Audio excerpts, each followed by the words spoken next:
In around a month, the 2023 NFL Draft will take place, and CJ Stroud will find his first home in the professional football world, where he will likely be drafted inside of the top 5. Last year's quarterback class was terrible from an NFL draft perspective. This year's class at least has several refreshing characters, though some characters at the quarterback position are very overrated. We will talk about a lot of the different quarterbacks in comparison to CJ Stroud in today's episode regarding the NFL draft. You got Bryce Young, Will Levis, Anthony Richardson, Hendon Hooker, Tanner McKee, Stetson Bennett. The list goes on. There are a lot of, in my opinion, guys who you could classify as underrated non-first round selections. My expertise is not in the NFL draft. I am a college football-oriented guy. I don't watch much of professional football at all.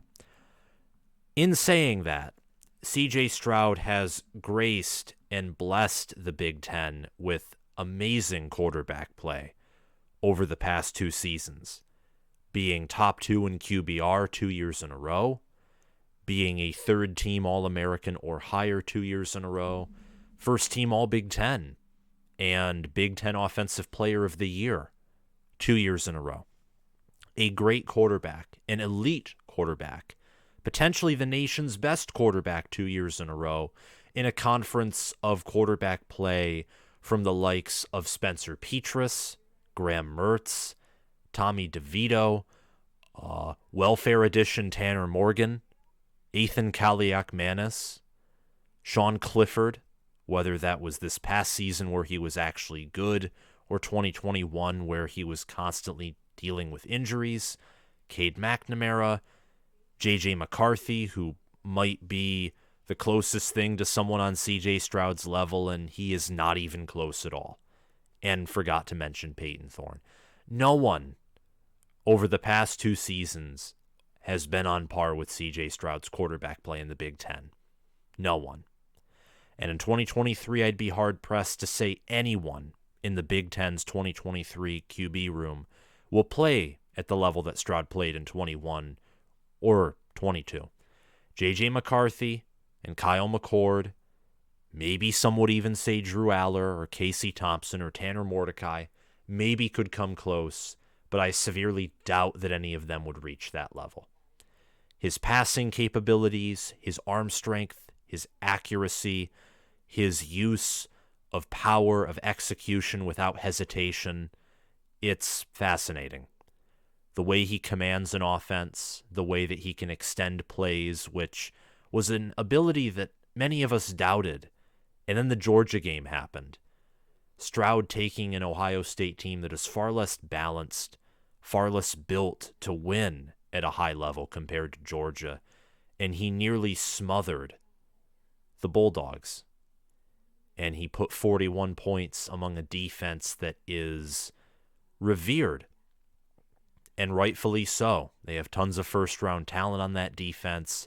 They were the best defense in the nation, both in 2021 and in 2022. And I will maintain my opinion that in 2021, if Ohio State did play Georgia, mainly because of C.J. Stroud, they probably win that game 5, 6, or 7 times out of 10. And I'd say the same thing this past season. Because of matchups and because of what C.J. Stroud can do and what he can do in an offense that is commanded by a genius like Ryan Day, or that has NFL wide receivers like Marvin Harrison Jr. and Emeka Egbuka in 2022, or like Jackson Smith and Jigba, Garrett Wilson, and Chris Olave in 2021. Obviously, Chris Olave and Garrett Wilson were drafted in the 2022 NFL draft. 2 different teams, the New Orleans Saints and New York Jets, respectively, I do believe. But again, NFL knowledge is not exactly my strong suit. But I want to talk about today, as you've probably already guessed, that I think CJ Stroud is the best quarterback in this coming NFL draft. I really do. It's very close between him and Bryce Young. If you want to make an argument that Bryce Young is better, there's certainly evidence to support that. I respect that opinion. Bryce Young is certainly someone who is more of a Houdini at quarterback. If everything falls apart, it's going to be easier, more logical to count on him than CJ Stroud, especially because Bryce Young has superior mobility. And if you watched Bryce Young at all in 2021 and 2022, which if you didn't, then you're not even a college football fan, the way that he played with some of the more inferior Nick Saban Alabama offensive lines, and he still brought those teams to 13-2 and 11-2 respectively, is very impressive. He is a playmaker. He is fantastic. And his height, 5'10", 200 pounds. Listen, if he can replicate at the NFL level what he did at Alabama and playing at Alabama and playing in different SEC games is like playing in the NFL with all the talent that's on SEC rosters and the development of those coaching staffs, I have no doubt he'll succeed in the NFL, regardless of whether he's an inch or 2 or 3 taller and weighs 10 more pounds in an alternate reality or not. But CJ Stroud, 6'3", 215 pounds, bigger frame, bigger body, going to be harder to take down, and he can take the harder hit. I think that CJ Stroud is more accurate. CJ Stroud has had better passing statistics over the past 2 years compared to Bryce Young. CJ Stroud, granted, has had a better wide receiver core, but even if you have a great wide receiver core, and I was watching Jordan Palmer and his film breakdown of CJ Stroud, even if you have elite wide receivers, you still got to deliver the ball on point. You can't miss them, or maybe you hit them, but you don't hit them in stride. CJ Stroud hits all of his receivers in stride, rarely misses the mark. He'll occasionally overthrow. Yes, there are moments where he struggles with pressure, but there are also moments where, like in the Georgia game, for example, pressured for a large portion of the game, and he didn't fold. He was able to scramble, extend plays, not be careless with the football. A lot of his weaknesses can be minimized, either through scheme or through development, and they're not critical, they're not big weaknesses. There aren't really any red flags with him, and that's the category that CJ Stroud and Bryce Young are really in. I'd say it's them two, everyone else. To put anyone else above one of those two, to put CJ Stroud or Bryce Young in third, to put any of them below the top two would be lunacy. Will Levis is nowhere close to these two.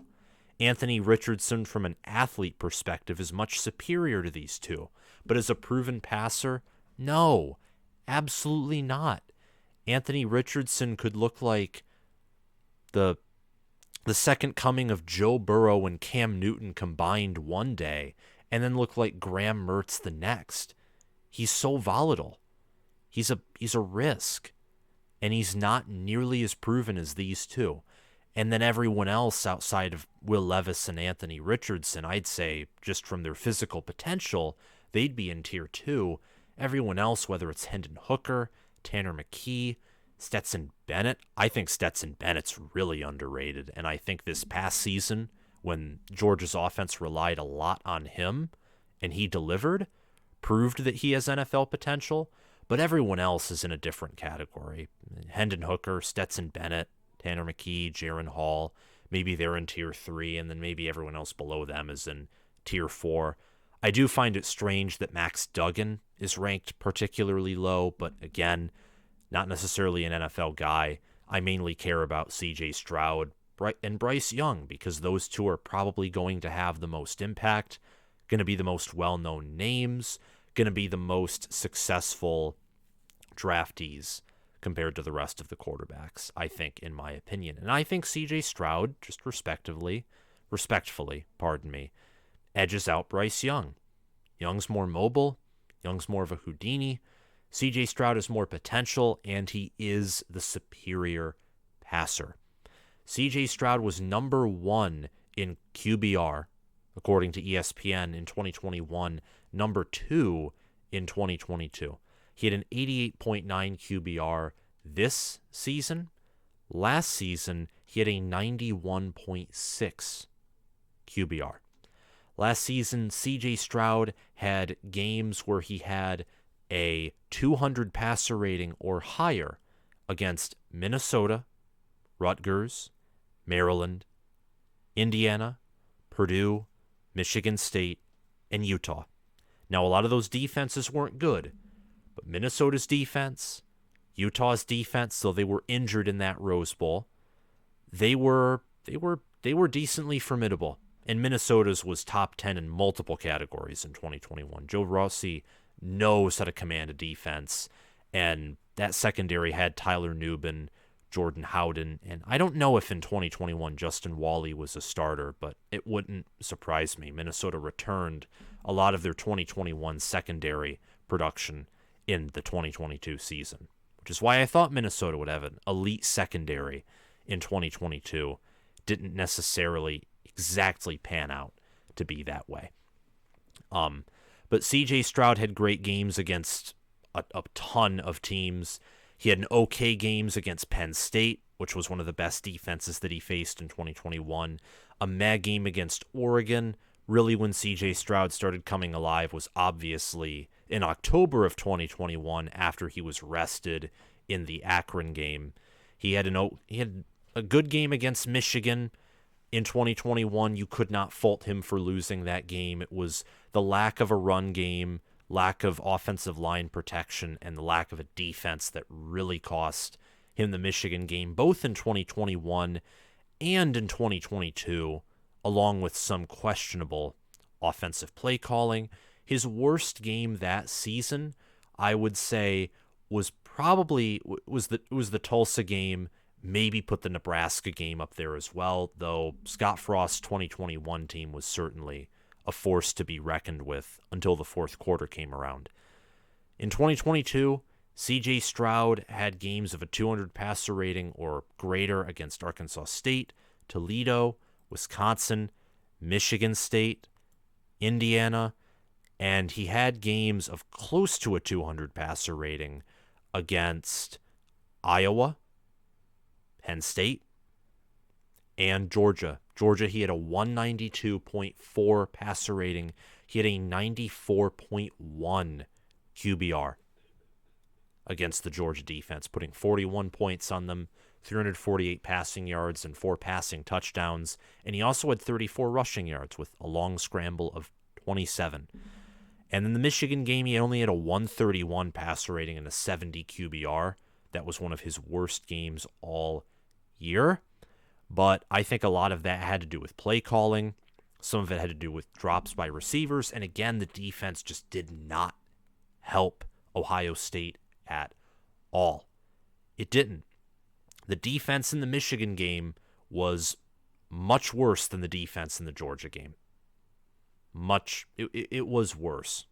It was undeniably worse. I mean, Michigan did to Ohio State what Tennessee did to Alabama, just big play after big play in toxic fashion. It was not a whole lot like the 2021 game, but for CJ Stroud it was. It was a loss. It was a game in which his performance was underwhelming compared to expectation, but the Georgia game did rectify a lot of that. It really did rectify a lot of that. And in his career, he amassed 8,123 passing yards, 85 passing touchdowns, 12 passing interceptions. And he is an elite QB when working within a system, and he maintains a good level of play when the system fails. When the system failed, Michigan this past season, I'd say Georgia as well, though it didn't fail to the same degree as the Michigan one, but when a loss occurs, it's normally because the system failed, unless it's close and even throughout the whole game. And it wasn't close and even throughout the whole game in the Peach Bowl. Ohio State led and dominated that game for 3 quarters, and they choked at the end. That's a system failure. Another example of systems failing, I'd say, or at least falling short of expectations, was the Notre Dame game at the beginning of the year. No one thought that Notre Dame would walk in and compete with Ohio State. And then to make matters worse, they lost to Marshall the following week. Notre Dame did. CJ Stroud still had a QBR of above 80, a 145 passer rating, and he delivered good balls when necessary. And against Northwestern, the wind, the rain, the passing game was just not going together. He only had a 63 passer rating. That game really hurt his statistics. He probably would have another 300 passing yards and a passer rating of above 180, possibly a QBR above 90, if that Northwestern game wasn't plagued with wind, water, and any other destructive element that existed. But he had 79 rushing yards and a long scramble of 44, so he was able to help contribute to Ohio State overcoming adversity in very strange conditions. In 2021, for the Utah game, Ohio State was behind for most of that game. He stayed strong. He was not the fault for the losses against Michigan in both the years, and it was the same thing with the Oregon game in 2020 when he passed for 500 yards, and he had that one awful pick at the end of the game. But if Ohio State could maybe stop C.J. Verdell or stop Oregon from converting on fourth down, it could have been a different ball game. So Stroud is not the cause of his team's lack of success compared to their high expectations. He's not the reason why Ohio State didn't win a national title or didn't win the Big Ten when he was their starting quarterback. Rather, the reasons for that would be Jim Harbaugh fielding Michigan's two best football teams in possibly the 21st century of Michigan football history. Just looking from 2000 to 2022, those might be Michigan's two best football teams. And Ohio State with C.J. Stroud had to face them both. And it was also due to the fact that Ohio State's defense in 2021 was one of the worst defenses they had had in the 21st century, I'd argue. Jim Tressel, Urban Meyer, even Ryan Day's 2019-2020 teams and 2022 teams had better defenses than the 2021 unit, which was an atrocity, especially at the beginning of the year. And in 2022, the defense improved, but you can only do so much when you have a new complex scheme. You can only do so much, and especially with the injuries that happened. Ohio State was plagued with injuries in 2022. It's not an excuse at all. If Ohio State was fully healthy for that Michigan game, I still guarantee you Michigan wins that football game. The Georgia game might be a different story, but that Michigan game was inevitable. But that goes to show that, again, it wasn't C.J. Stroud's fault. C.J. Stroud did a lot of good for Ohio State. And it's like Bryce Young at Alabama. And it's a similar story to a certain degree. It's not Bryce Young's fault that Alabama didn't win a national title when he was their starting QB. Not at all. It was everything but. I just happen to think that C.J. Stroud's higher ceiling and his higher ability as a passer is better than Bryce Young's superior ability to improvise and his superior scrambling ability. I think that higher ceiling paired with the right development is going to pay higher dividends than what Bryce Young offers. NFL build, he's considered to be the number 2 quarterback in the draft, obviously. Some do consider him number 1. At one point, there were people putting Will Levis and Anthony Richardson and other people ahead of C.J. Stroud, which I just think is crooked and wrong. Perhaps I'd even argue that could be unethical. That's stupid. It's asinine. There's no reason to have Will Levis or Anthony Richardson ahead of C.J. Stroud. There's a reason to have Bryce Young ahead of C.J. Stroud, but Will Levis, Anthony Richardson, Hendon Hooker, no, there's absolutely no reason to have any of those guys ahead of C.J. Stroud or Bryce Young or close to them when you set a comparison. Obviously, because of how a draft system works, CJ Stroud and Will Levis might be drafted right next to each other. Doesn't mean they're on equal footing as a player or as a quarterback. But anyway, it's kind of a moot point. I really like CJ Stroud. I'm a Michigan fan. I'm going to miss him. Just really liked seeing him play. And look, commanded great offenses. Yes, he had elite wide receivers, but that's not an argument against him. In fact, that argument, I would say, supports him when you look at how he delivers balls accurately, on time. There is no need for those receivers to slow down. He delivers in stride. He's able to escape the pocket. He's able to read defenses. There are some criticisms, and rightfully so, that I watched on film where sometimes he doesn't get past his first or second read. But I think with some growth and development, he'll get better in that area. And the Georgia game did show that he is able to adapt on the fly. That's all for this video. Thank you guys for watching. Leave a like, hit the subscribe button, click the notification bell. Please comment your thoughts on the quarterback room in this NFL draft. Thank you guys for watching, and I'll see you around. Bye.